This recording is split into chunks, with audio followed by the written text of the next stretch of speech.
प्यारे दर्शकों नमस्कार। तारीख है आज 20 सितंबर 2025, दिन शनिवार, हिंदी तिथि आश्विन माह कृष्ण पक्ष चतुर्दशी। आइए नजर डालते हैं हमारे प्यारे राज्य हिमाचल प्रदेश की तमाम बड़ी खबरों पर। वीडियो शुरू करने से पहले कमेंट बॉक्स में जय हिंद लिखकर हमें सपोर्ट करें।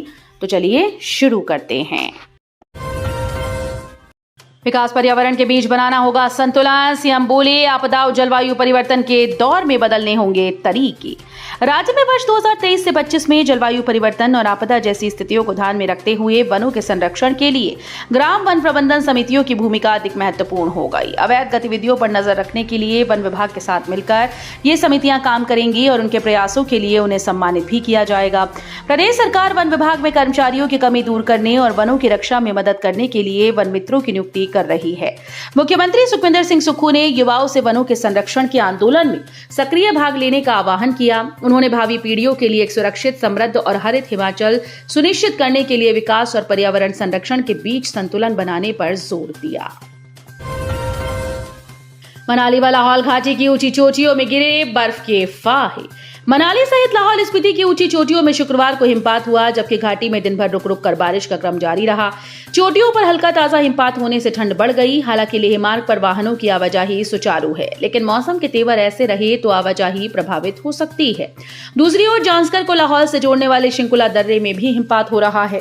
इन दिनों लेह लद्दाख की ओर से पर्यटक मनाली का रुख कर रहे हैं। सर्चों में लगे अस्थायी ढाबे राहगीरों का सहारा बने हुए हैं। वाहन चालक मोहनलाल व रिगजिन हायरपा ने बताया कि रोहतांग सहित शिंकुला, बारालाचा, लाचुंगला व तंगलागला में बर्फ के फाहे गिरे, लेकिन आवाजाही सुचारू है। अब बिना पता लिखे भी सही जगह पहुंचेगा पार्सल। नए डिजिटल एड्रेसिंग सिस्टम से मिलेगी मदद। डाक विभाग के द्वारा चिट्ठी या पार्सल भेजने के लिए लंबा चौड़ा पता लिखने से ग्राहकों को छुटकारा मिल जाएगा। इंडिया पोस्ट की ओर से लॉन्च की गई डिजी पिन सर्विस से पार्सल सीधा ग्राहक के घर तक पहुंच जाएगा। ये एक ऐसा सिस्टम है जो आपके घर या दफ्तर की सटीक लोकेशन के आधार पर एक 10 अंकों का अल्फा न्यूमेरिक कोड तैयार करता है। पहले जहां 6 अंकों वाले पिन कोड डालकर पोस्ट ऑफिस से पार्सल भेजा जाता था, उससे सही जगह का पता नहीं चल पाता था, क्योंकि गांव में एक ही पिन कोड के दायरे में दर्जनों बस्तियां होती थीं। इस कोड से सीधे आपका पता पहचाना जाएगा और डॉक्यूमेंट्स, पार्सल या इमरजेंसी सर्विसेज बिल्कुल सही जगह तक पहुंचेंगी। आर्टिफिशियल इंटेलिजेंस और डेटा साइंस में नई डिग्री डिप्लोमा पाठ्यक्रम शुरू। युवाओं को ड्रोन प्रौद्योगिकी में दक्ष बनाने के साथ अब राज्य में नए युग के पाठ्यक्रम का समावेश भी किया जा रहा है। इस दिशा में जिला कांगड़ा के नगरोटा बगवा में राजीव गांधी राजकीय अभियांत्रिकी महाविद्यालय आर्टिफिशियल इंटेलिजेंस और डेटा साइंस का नया महाविद्यालय, जिला शिमला के प्रगति नगर में अटल बिहारी वाजपेयी राजकीय अभियांत्रिकी व प्रौद्योगिकी संस्थान में सिविल इंजीनियरिंग डिग्री कोर्स, जिला मंडी के बहुतकनीकी संस्थान सुंदरनगर में कंप्यूटर साइंस व इंजीनियरिंग का डिप्लोमा कोर्स शुरू करने को स्वीकृति प्रदान की गई। इन पाठ्यक्रमों को शुरू करने के लिए आवश्यक स्टाफ की उपलब्धता सुनिश्चित की जाएगी। हिमाचल में जॉब ट्रेनी नियुक्ति नहीं होगी आसान। वित्त विभाग की मंजूरी लेना हुआ अनिवार्य। प्रदेश सरकार ने सभी विभागों और निकायों में जॉब ट्रेनी की नियुक्ति को लेकर निर्देश जारी कर दिए हैं। जॉब ट्रेनी को नियुक्त करने से पहले वित्त विभाग से स्वीकृति लेनी अनिवार्य होगी। योजना में यह प्रावधान किया है कि प्रथम से तृतीय श्रेणी में जॉब ट्रेनी की नियुक्ति की जा सकेगी। योजना के तहत यह व्यवस्था की है कि जॉब ट्रेनी को दी जाने वाली मासिक निश्चित राशि सरकार के द्वारा निर्धारित होगी। अब वित्त विभाग ने स्पष्ट कर दिया कि यह राशि मामले दर मामले आधार पर तय की जाएगी। हिमाचल के स्कूल्स पर मोबाइल फोन के प्रयोग पर रोक, उल्लंघन करने पर होगी अनुशासनात्मक कार्रवाई। राज्य के सरकारी स्कूल में शिक्षक व विद्यार्थी अब मोबाइल फोन का इस्तेमाल नहीं कर पाएंगे। शिक्षण संस्थानों में मोबाइल के बढ़ते प्रचलन व विद्यार्थियों की पढ़ाई पर पड़ने वाले असर को देखते हुए शिक्षा विभाग ने स्कूल में मोबाइल फोन के इस्तेमाल पर प्रतिबंध लगा दिया। शिक्षक जब कक्षा में पढ़ाने जाएंगे तो अपना मोबाइल फोन स्टाफ रूम में छोड़कर जाएंगे। विद्यार्थी तो स्कूल मोबाइल ला ही नहीं पाएंगे। हिमाचल के युवा को केंद्र सरकार से पेटेंट। आईआईटी कानपुर में शोध कार्य को मिली मान्यता। हिमाचल के मंडी जिले के होनहार युवा राहुल गुप्ता ने विज्ञान और शिक्षा के क्षेत्र में प्रदेश का नाम रोशन किया। वर्तमान में आईआईटी कानपुर से केमिकल इंजीनियरिंग में पीएचडी कर रहे राहुल को केंद्र सरकार ने डोलोमाइट मिश्रित माइक्रो नैनो फर्टिलाइजर कंपोजिशन और इसे तैयार करने की विधि पर आधारित पेटेंट प्रदान किया। ये पेटेंट उनके आईआईटी कानपुर में किए गए शोध कार्य पर आधारित है, जिसका मार्गदर्शन प्रोफेसर निशित वर्मा ने किया।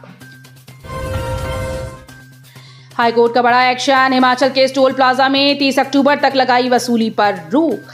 चंडीगढ़ शिमला नेशनल हाईवे की खराब हालत से परेशान लोगों के लिए हिमाचल प्रदेश हाईकोर्ट एक बड़ी राहत लेकर आया। सड़क की बदहाल हालत और सुविधाओं की भारी कमी पर गहरी नाराजगी जताते हुए कोर्ट ने सनवारा टोल बैरियर पर 20 सितंबर से 30 अक्टूबर तक टोल वसूली पर रोक लगा दी। हाईकोर्ट के आदेश से इस रास्ते पर सफर करने वाले हजारों लोगों को राहत मिली। मुख्य न्यायाधीश गुरमीत सिंह संधावालिया और न्यायमूर्ति रंजन शर्मा की खंडपीठ ने ये अहम फैसला सुनाया।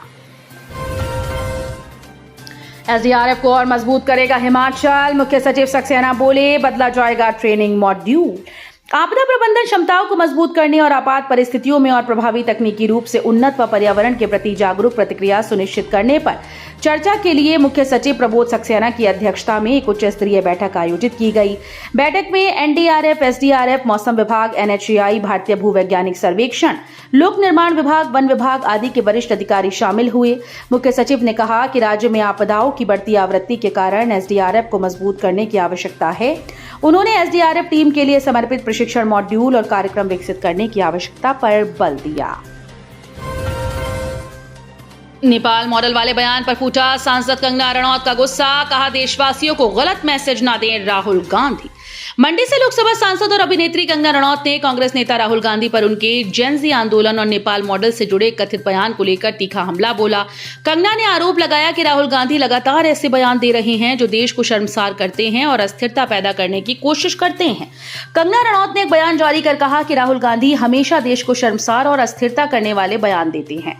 उन्होंने दावा किया कि राहुल गांधी ने कहा है कि नेपाल का मॉडल भारत में लागू होना चाहिए। कंगना ने राहुल गांधी के इस बयान पर कहा कि राहुल गांधी को ये पता है कि नेपाल में जेन-ज़ी आंदोलन ने नेपोटिज्म, भाई भतीजावाद वाली सरकार को ध्वस्त किया है, लेकिन उन्हें ये नहीं पता कि विश्व में क्या चल रहा है। वो सोशल मीडिया पर कभी भी कुछ भी कह देते हैं। जीएसटी की नई दरों से किसानों, बागवानों को भी मिलेगा लाभ। नेता प्रतिपक्ष व पूर्व मुख्यमंत्री जयराम ठाकुर ने कहा कि देश में शारदीय नवरात्र 22 सितंबर से लागू होने जा रही जीएसटी सुधार की नई प्रक्रिया से हिमाचल प्रदेश जैसे छोटे राज्यों को भी लाभ मिलेगा। उन्होंने कहा कि प्रधानमंत्री नरेंद्र मोदी की इन्हीं सुधारवादी नीतियों से वर्ष 2029 में भारत विश्व की तीसरी अर्थव्यवस्था बनेगा। जीएसटी की नई दरों से आम आदमी के साथ किसान, बागवानों को राहत मिलेगी। जयराम ठाकुर यहां पत्रकार वार्ता को संबोधित कर रहे थे। उन्होंने कहा कि गत 3 सितंबर को जीएसटी काउंसिल की 56वीं बैठक में जीएसटी के 4 स्लैब में से 2 स्लैब खत्म कर दिए गए हैं। ठियोग में लड़की को जबरन पिलाई शराब, फिर किया दुष्कर्म, पॉक्सो के तहत मामला दर्ज। शिमला के ठियोग में नाबालिग लड़की को जबरदस्ती शराब पिलाकर दुष्कर्म का मामला सामने आया। इस बारे में जिला बाल कल्याण समिति की शिकायत के बाद ठियोग थाने में मामला दर्ज किया गया। पुलिस ने पॉक्सो एक्ट के तहत इस मामले में एफआईआर दर्ज कर ली है और अब आगामी कार्रवाई अमल में लाई जा रही है। पुलिस के मुताबिक जिला बाल कल्याण समिति शिमला की कमेटी ने 14 वर्षीय नाबालिग लड़की की काउंसलिंग की है। काउंसलिंग में लड़की ने बताया कि वो आरती नाम की एक लड़की के संपर्क में 2022 में आई और दोनों में दोस्ती हो गई। इसके बाद लड़की ने आरती के घर जाना शुरू कर दिया। आरती के घर में उसे शराब से 4 से 5 ग्लास जबरदस्ती पिलाए गए। शाहपुर में सीआईए की बड़ी कार्रवाई, पिकअप गाड़ी से चरस की खेप बरामद, 4 तस्कर गिरफ्तार। शाहपुर पुलिस थाने के अंतर्गत सीआईए की टीम ने नशे के खिलाफ चलाए गए अभियान में एक बड़ी सफलता हासिल की। टीम ने बीती देर रात एक गुप्त सूचना के आधार पर कार्रवाई करते हुए गांव रैत में खड़ी एक पिकअप गाड़ी से 1 किलो 700 ग्राम चरस की खेप बरामद की। इस मामले में गाड़ी में सवार 4 युवकों को गिरफ्तार किया गया है। पुलिस से मिली जानकारी के अनुसार सीआईए स्टाफ को विश्वसनीय सूत्रों से सूचना मिली कि गांव रैत में एक पिकअप गाड़ी में कुछ लोग भारी मात्रा में चरस की खेप के साथ मौजूद हैं। सूचना पर तुरंत कार्रवाई करते हुए सीआईए की टीम मौके पर पहुंची, घेराबंदी की और पिकअप गाड़ी की तलाशी ली। गाड़ी से 1 किलो 700 ग्राम चरस बरामद की गई। तो ये थी आज की फटाफट खबरें। हम मिलेंगे अगले बुलेटिन में, तब तक के लिए धन्यवाद। जय हिंद।